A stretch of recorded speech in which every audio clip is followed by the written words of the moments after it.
So Kyle Larson picked up his winning ways from last year as the defending Cup Series champion, waited until late in the race in Sunday's Wise Power 400 to make his move. At the end of the day, the driver of the number 5 Hendrick Motorsports Chevrolet held off a charging Austin Dillon by 0.195 seconds at Auto Club Speedway in Fontana, California. The win is his first of the season, his second at the 2-mile track, and the 17th of his career. In a race that had 12 cautions for 59 laps, Larson, who started from the rear because of unapproved adjustments to his Camaro, took the lead from Logano on lap 167 of 200 and held it for 27 of the final 34 laps on the way to the win. This was after Tyler Reddick suffered a flat rear tire on lap 152 and in the end was collected by the sliding car of William Byron. Reddick had led 90 laps up to that point, which was 17 more than his first 75 races combined. He also won the first and second stages by a lot. Larson was able to outlast stronger cars and was in position to get the win. Here is Larson talking about getting his second career win at Auto Club Speedway and more courtesy of Fox. Yeah, thanks. It's always fun here to win in the home state. So hard work all weekend there. Didn't feel great in practice yesterday. Cliff and everybody made some good adjustments overnight, and the car handled a lot better. There was definitely some guys that were quicker than us, but they had their misfortune. So just kept our heads in it all day, long race. Just restarts were crazy. The whole runs were crazy. So definitely wild, but cool to get a win here in California and hopefully get on a little streak. His win came at the expense of teammate Chase Elliott, who fell behind 2 laps after he scraped the wall on lap 33 and spinning off turn 2 5 laps later. He later got back on the lead lap after 2 cautions and drove up the field to then battle Joey Logano and Larson for the lead. However, Larson shot up the track and pinched Elliott's Chevrolet into the outside wall. Larson said on the radio that he didn't know Elliott was there. It was Elliott who spun on lap 192 to cause the final caution and set up a dramatic finish in which Trackhouse Racing's Daniel Suarez was able to take the lead away from Larson thanks to a push from petty GMS Motorsports' Eric Jones. But Larson got the lead back off of turn 4 and kept it for the final 2 laps. It tells you the amount of parity NASCAR's next-gen car is causing, with 9 different organizations finishing in the top 10 in California. Even though it's still early in the season, it's good for the sport to see more competition. One of those was Suarez, who came home 4th behind fellow Chevrolet drivers in Larson, Dillon, and Jones. Here's Suarez's thoughts on his run. "We're going to win a few races very soon," Suarez said. "I just can't thank everyone enough on my team. We had a fast car, but we went through a lot of adversity. We had a few issues. We hit the wall once. We had an issue with a diffuser. My pit crew, those guys are legends. It's unbelievable. It's the best pit crew I've ever had, and it's a lot of fun to race like that. The Freeway Insurance Chevrolet, everyone that helps Trackhouse out, to be able to be here and perform this way, I can tell you that I'm going to work very, very hard to go to victory lane very, very soon here." Logano finished 5th, followed by Eric Almirola, Kevin Harvick, and Kurt Busch, who started from the rear and served a pass-through penalty to start the race because of 3 inspection failures. Daniel Hemrick and Ricky Stenhouse Jr. completed the top 10. Pole sitter and Daytona 500 winner Austin Cindric finished 12th after suffering damage in a 4-car accident involving Brad Keselowski, Bubba Wallace, and Harrison Bird on lap 158. Larson, who won 10 races last year in his first year with Hendrick Motorsports, led 4 ties for 28 laps, which was second to Reddick's 90.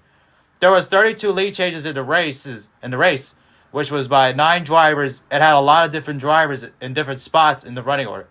The Cup Series next race is scheduled for Sunday, March 6th at 3:30 p.m. Eastern Time on Fox, PRN, and Sirius XM at Las Vegas Motor Speedway, which is where Kyle Larson got his redemption last year in that race after everything he had went through before with Hendrick Motorsports, which I talked about on the channel many times as well. But yeah, it was nice to see that he was able to pick up where he went last year, and it's winning again, and now he's got momentum going back to that track in Las Vegas where he, like I said, got his redemption last year, and that there also. So that's nice that he was able to win again there, and possibly also the final race at that configuration as they're supposed to. They proposed a short track, like that's kind of like a Martinsville type track, sort of like a little banking there as well. That was supposed to be already done, but because of the pandemic, it got postponed. And this year, like instead of like running the race on the new configuration, which was what it was supposed to be, it instead they ran it on the 2 mile track, and they have no idea when they're going to run it again, like the short track. It's gonna be tough to see this track go, especially like you don't see a lot of tracks like this on the schedule where you go 5 wide, and it's quarter right there. So that's gotta be missed. But eventually, unless they don't decide to change it, that could be possible too. But I think they're gonna, because like short track racing is because it's more popular like that in road courses, and it shows you like that causes more like excitement, and more fans want that, and they're getting it. So I wouldn't be so bad about that, and even Larson, like who's had success there, like said it would be okay for it to, like also there were short tracks as well. But I mean, a short track like proposal would be nice. I mean, it would have a lot more space as well for like the track and everything, to be able to have more events, and like be able to like set up like more stuff like around the track, like casinos and stuff, like to be able to have like stores, everything, shop and everything. But a big track like the 2 miles that California Speedway is, it would take up a lot more space. So like there'll be more space for like more stuff with a shorter track, and more parking too, like possibly as well, depending on what they want to do. I mean, it's only a proposal, so they could always add to it or remove to it too. So let's see like what happens with that. But as far as the race is concerned, the fact that like what happened with Elliott and Larson, like I mean Larson said that he didn't see him, but which I could believe, because Larson always likes to run the top of the track. I guess it was just unfortunate like circumstance for Elliott, like he was just a victim in the situation.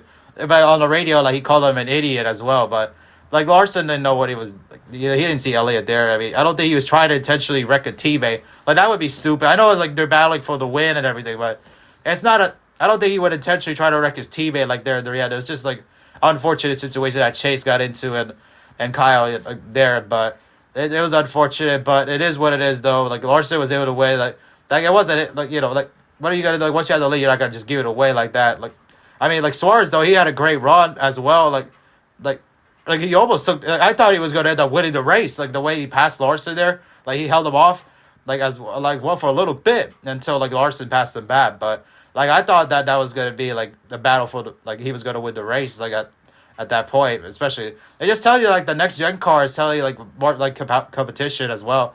Like seeing like Tyler Reddick lead like a lot of laps as well, especially seeing like RCR, like they haven't been great the last couple of years ever since Harvick left, and Austin Dillon had a couple like surprise wins there, but he ran well as well. So it shows you that as well. Eric Jones, like he had a top 10 like 2 years.